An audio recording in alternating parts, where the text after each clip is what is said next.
Dear students, in this video, let's learn about one of the world's most important civilizations, the Egyptian civilizations.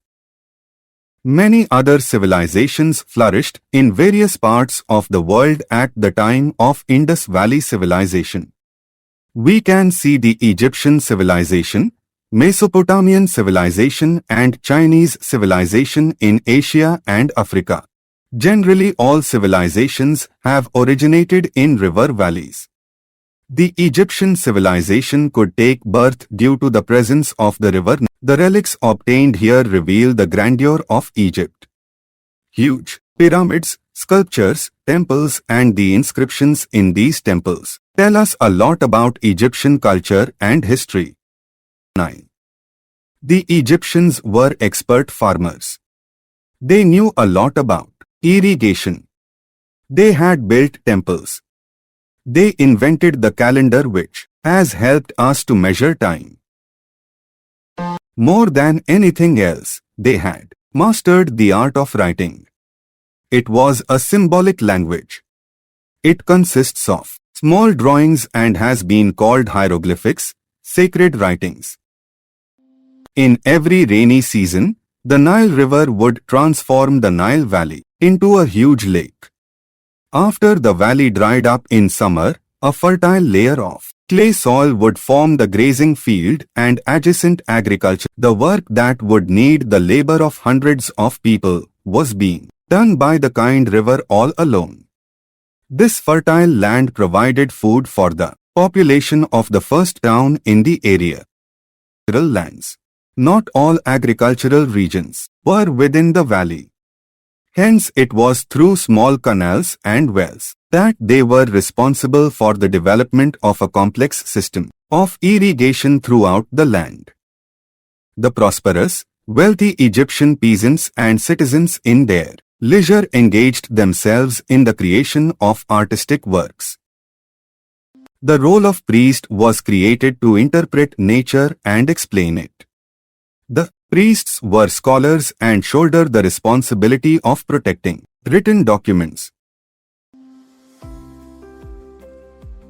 They believed in life after death. After death, people had to answer to Osiris, the god of the afterlife. Priests taught that earthly life was temporary and prepared people for the next life. Thus, the whole of the Nile Valley was reserved for the dead. The dead body would be smeared with various chemicals and wrapped with a thin cloth. The entire body was in this way preserved. The body protected thus was called mummy. It would be kept.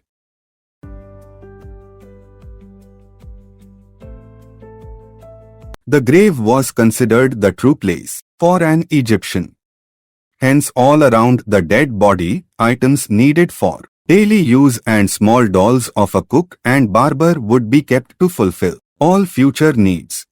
In the beginning, graves were created by carving into boulders on the hills.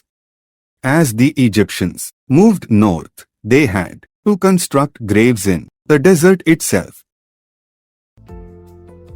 Tall towers were built on these graves using huge blocks of stone in order to protect the eternal sleep of the dead. Kings and wealthy people vied with each other to build taller and taller towers. The Greeks called these structures pyramids.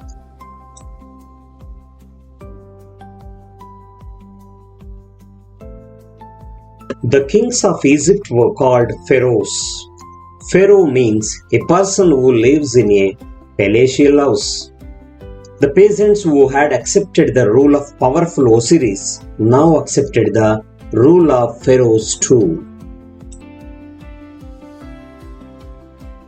After an independent, prosperous life for 20 centuries, Egypt was ruled over by an Arabian shepherd tribe called Hyksos, which attacked it and after defeating it, ruled for 500 years. They looted the wealth of the natives and hence did not become popular. The Jews who came wandering through the desert in search of shelter were also hated by the people of Egypt. By cooperating with the foreign rule, the Jews even assisted them in collecting taxes and in administration.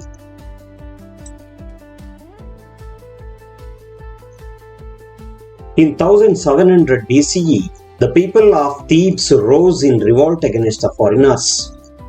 After a prolonged conflict, they succeeded in driving Hyksos out of their country. Egypt became free once again. After 1,000 years, it came under the rule of Sardanapalus of Assyria. The Persian emperor Cambyses occupied Egypt in the 16th century BCE. Alexander occupied Persia in the 4th century BCE. Egypt became a province of Macedonia.